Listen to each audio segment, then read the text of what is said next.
What's going on, guys? Welcome back to the channel. So in today's morning video, we're going to run you through a multitude of different stocks. Going to make this really quick. I'm not going to spend too much time discussing each stock because that would just take way too long. So it's going to give you a brief rundown, kind of a couple things that I like and why I'll be following these stocks going forward into the day. The likelihood that I trade all of these is just not going to happen because there's just too many, but this is also to give myself opportunity and you guys opportunity. So one of which is LCID. So why LCID? The market in terms of EVs, all of those plays still kind of seem to have some hype. So I think it's possible we might get one more push off on LCID maybe over the course of the next week or so. But nonetheless, I think you could be putting some attention on this in the event you do see this break up, right? You see how it's going up, pulling back, going up, pulling back. If this breaks out of this price action, right now I would not look any higher than the previous high up to like 62. But for right now, if this market does break up and curls up, you should be targeting back to about 58 to 60. So let's say today was the breakout day, sort of, or just had a really good bullish day and it just kind of snaps up from 54 and runs. You're not looking for anything more than a run from about 54 to 58 to 60, okay? Now let's take a look over XPEV. So XPEV got some news this morning. XPEV announces vehicle delivery results for 2021, surging 270%. This news is not new. Markets already knew about this. Actually, the guys on Trader TV Live, that YouTube channel, I don't remember the two co-hosts or the two host names, there's three hosts.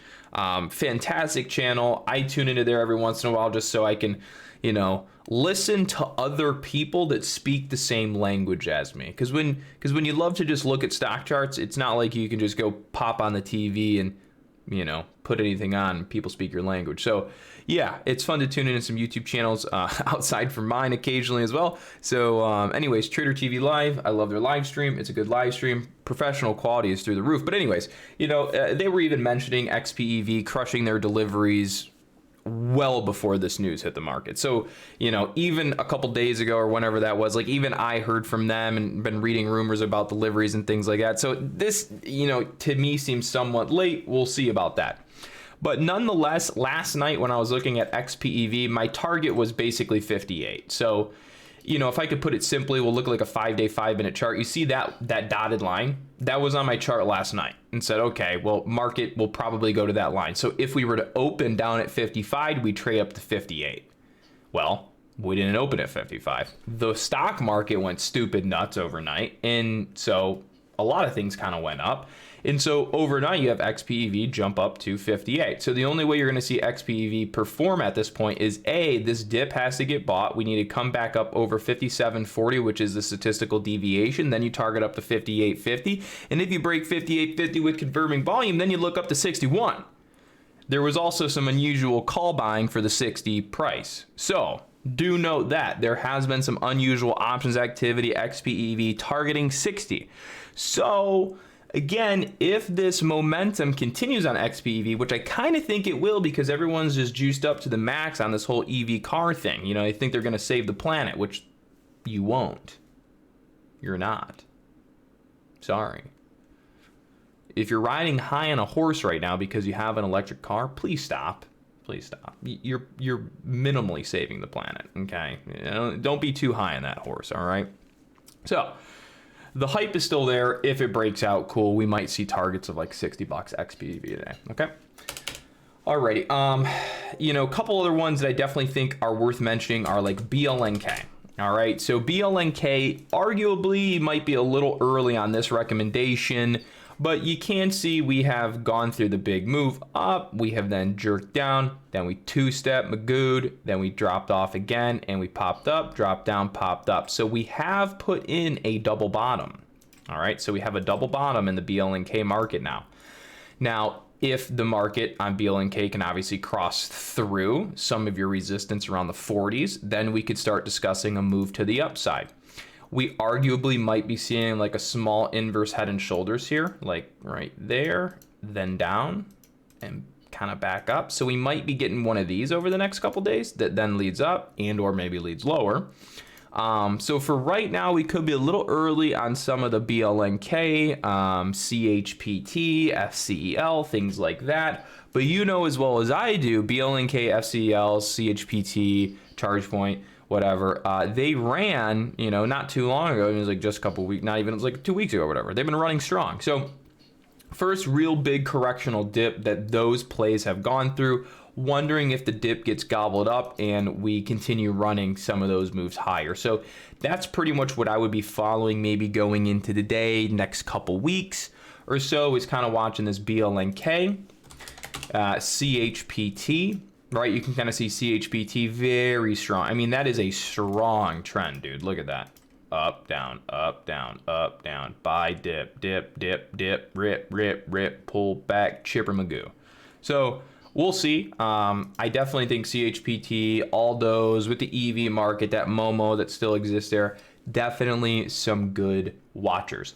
Now, aside from that, looking back at the charts here, because I didn't really do that, but I'll give you guys kind of a you know what, I'm not going to go too detail with that. So those are some good ideas for the day.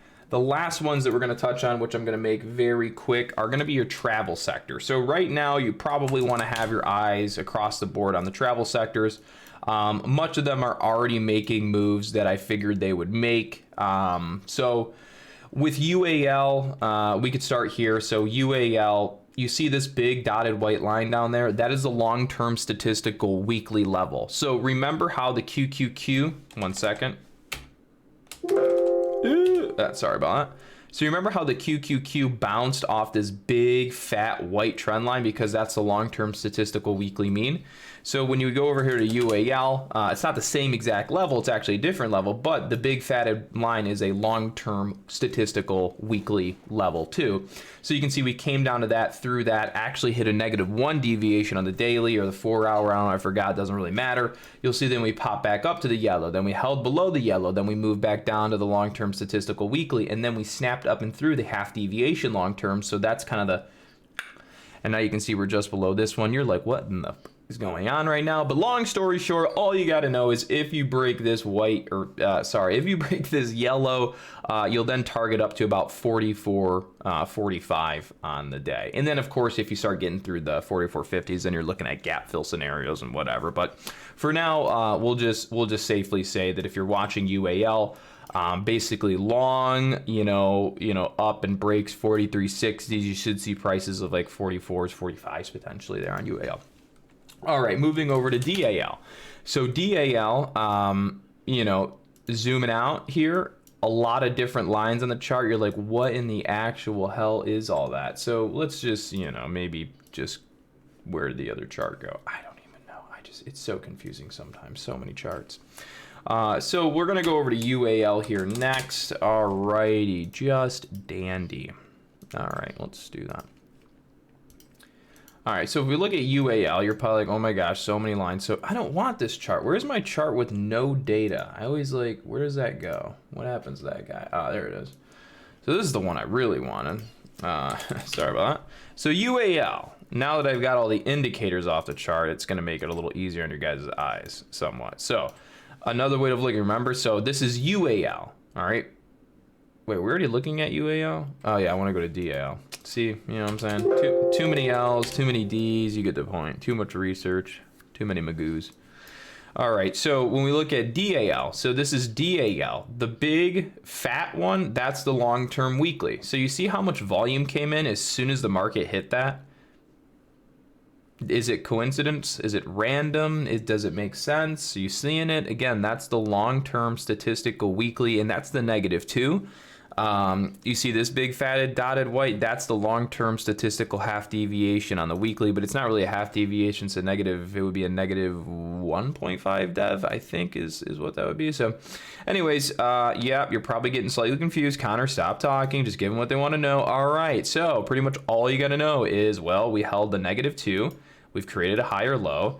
You are now above the weekly statistical level, so staying above that price point, which is 36.50, would be very important for DAL, and moving up and through obviously these highs, but more specifically these two trends, right? So it's no brainer that if you go through that high and that high, that it could be breaking out. It's the fact that we want to see it maintain a weekly level potentially. So if it pulls back, that's fine. Stay above 3650.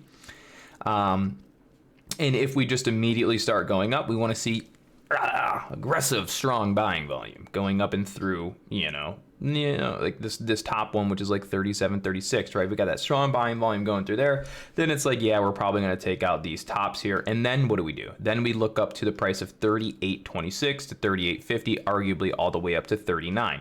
So on a true successful kind of break of this bottom, we might look for most of the gap fill to get closed. But if you go for the very top of the gap fill up to 39.89, you might get, front run. Someone else will sell into you. And so, I think logically DAL, this plays out pretty well, breaks up. You're going to target up to 38s, 50s, maybe up to 39s out of that play. All right. And it's going to be the same exact story for pretty much all of the other plays. UAL, DAL, CCL, right? If you look at CCL, they look at the setups. They're all the same.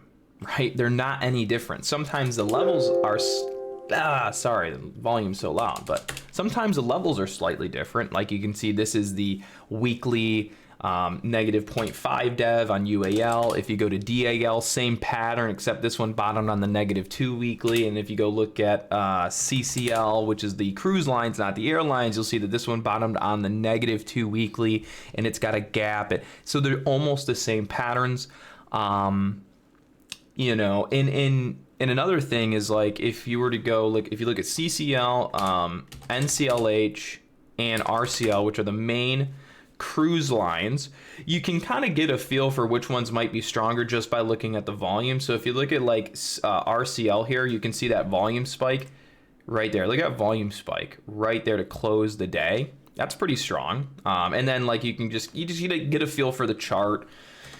CCL, right? Like, to be honest, it doesn't really look like too many of the cruise ones are really much like, to me, NCLH would be like the one that looks the weakest, right? If I had to pick and choose between NCLH, CCL, and RCL, I would say RCL's closing volume looked kind of the best. So maybe that's going to be the strongest of those pairs. Then it would be CCL, then it would be NCLH in my opinion. So regardless, travel I think is going to be a great area to keep your eyes on, and that is pretty much all we have for today. Also do note that if the stock market starts down for the day or you get a bearish move, then anything we talked about long bias might not happen right away, might take, till midday, might be tomorrow. So right, we kind of also need markets to stay bullish for us. Oh, and I also forgot, this has nothing to do with the travels, but Apple, basically, Apple had a really kicking day yesterday. I didn't trade it, but you can see that Apple ended up, just ripping.